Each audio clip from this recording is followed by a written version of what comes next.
Coucou les petits loups, donc du coup là on va se retrouver pour une petite vidéo recette qui est donc au final très simple et très rapide à faire. Pour faire une pâte qui est vraiment similaire et végétale, entièrement végétale d'ailleurs, à de la pâte pour pain, pizza et compagnie. Donc elle est plutôt élastique et c'est super bon du coup. C'est donc très simple à base de farine de blé pour ceux qui arrivent à l'assimiler.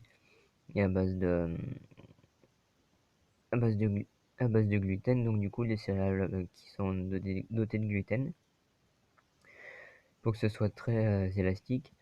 Alors pour petite information, le problème du gluten, etc., et même si on peut comprendre un petit peu les régimes sans gluten et compagnie, c'est que toutes les études qui sont faites en fait sur le gluten ne prennent pas en compte que en fait c'est la cuisson du gluten, donc du coup qui le rend nocif, comme pour beaucoup de transformations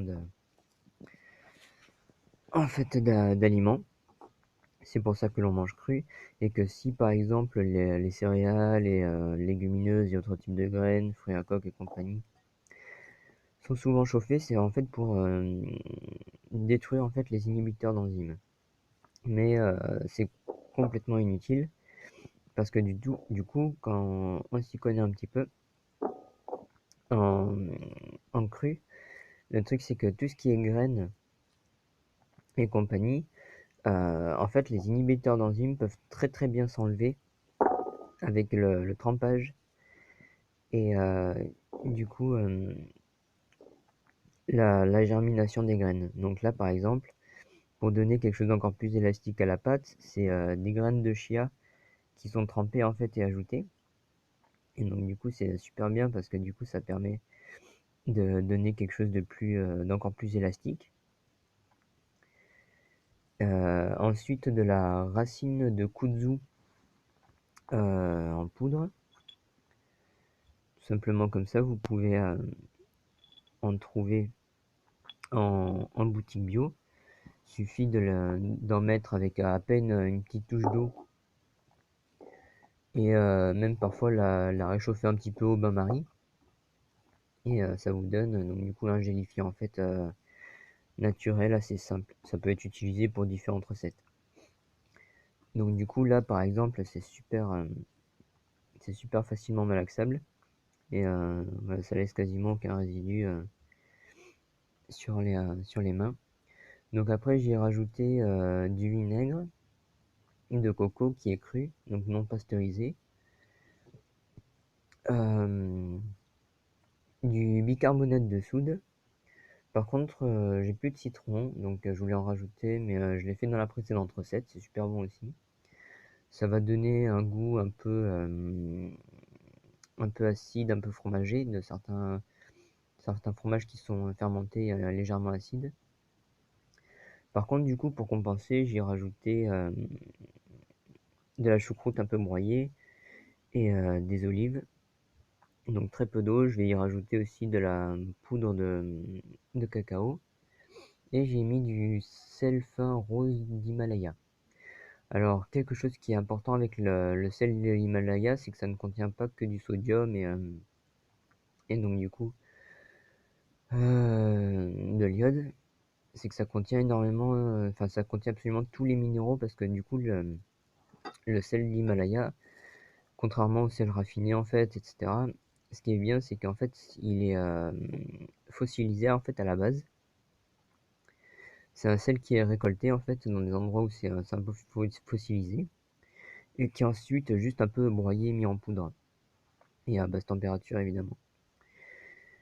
Donc du coup c'est super bon, c'est parfaitement sain, naturel, donc du coup ça absolument sans additifs et non raffiné.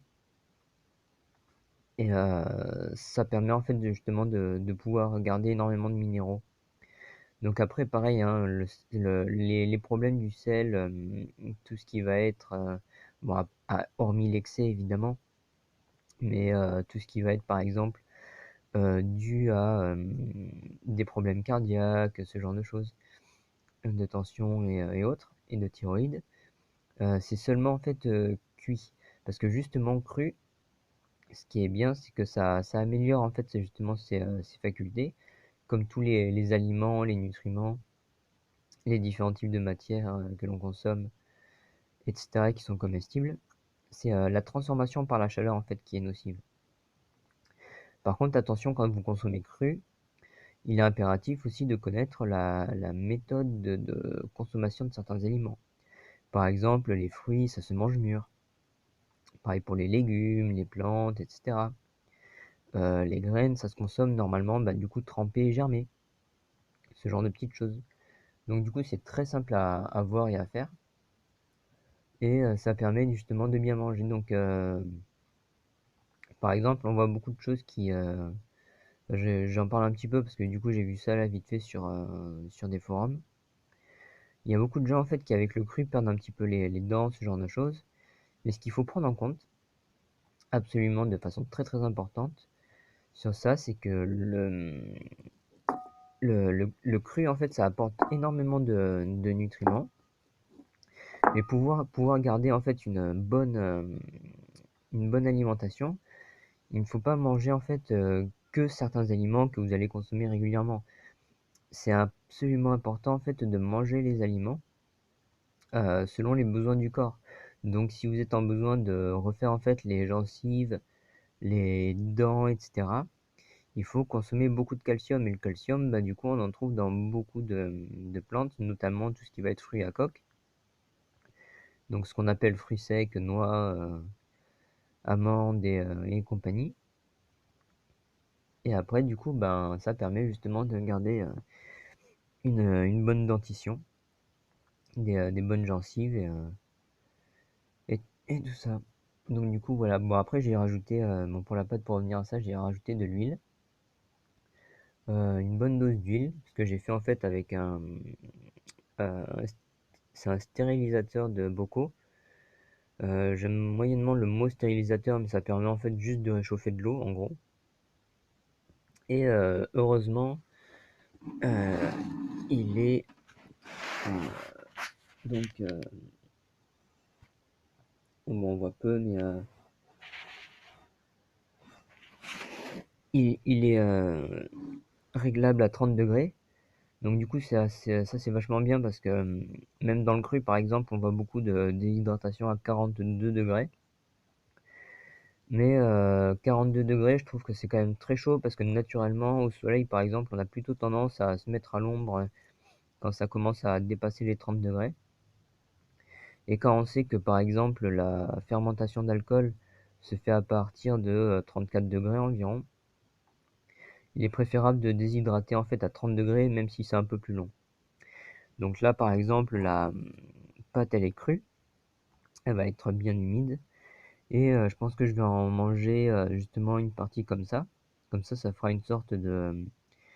soit de... Vous voyez ces pains de nan fromage là en kebab. Ou alors les sortes de pâtes à pizza bien élastiques. Donc ça se mange très facilement cru, c'est même très bon. Personnellement, j'aime beaucoup. Donc après, ça dépend des goûts de chacun. En pleine conscience de toute manière, enfin, je pense que vous allez aimer parce que vous allez ressentir à quel point c'est bon, tout simplement. Et à partir de là, ça peut être aussi déshydraté. Et la déshydratation, c'est très très bon parce que ça permet justement de pouvoir retrouver une consistance un peu plus sec, un peu plus sèche. Et du coup, c'est tout aussi bon que n'importe quel pain ou pâte cuite. Mais du coup, c'est même parfaitement sain pour la santé parce que, par exemple, les pâtes qui sont cuites, le problème c'est qu'à plus de 100 degrés, ça crée de l'acrylamide, de différentes euh, mycotoxines. Donc c'est des toxines qui sont des mycotoxines en fait. Et donc voilà, ça le problème c'est que ça va vous intoxiquer un petit peu, alors que là, par exemple, c'est parfaitement sain, vous n'avez absolument aucune toxine. Les inhibiteurs d'enzymes vont être parfaitement neutralisés, par exemple, avec la fermentation. Parce qu'il faut savoir que c'est plutôt bon, en fait, de manger les graines, les fruits à coque et compagnie comme ça, mais seulement en très petite quantité, parce que si vous en mangez trop, les inhibiteurs d'enzymes vont agir. Alors qu'en fait, avec la fermentation du côlon, ça peut être un petit peu neutralisé.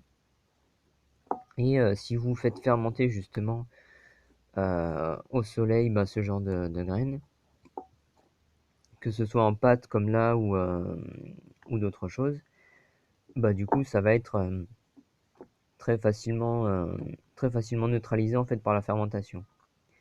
Donc voilà, pour savoir, pour tous ceux qui veulent connaître un petit peu comment manger tout ce qui est graines et compagnie crues.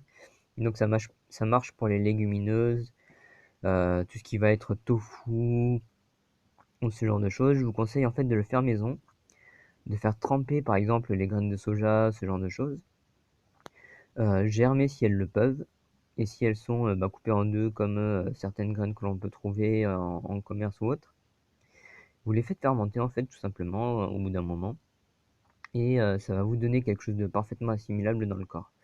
Bon, après c'est plutôt acide vu que c'est de la fermentation, donc ça donne de l'acide lactique, donc le principe de la lactofermentation.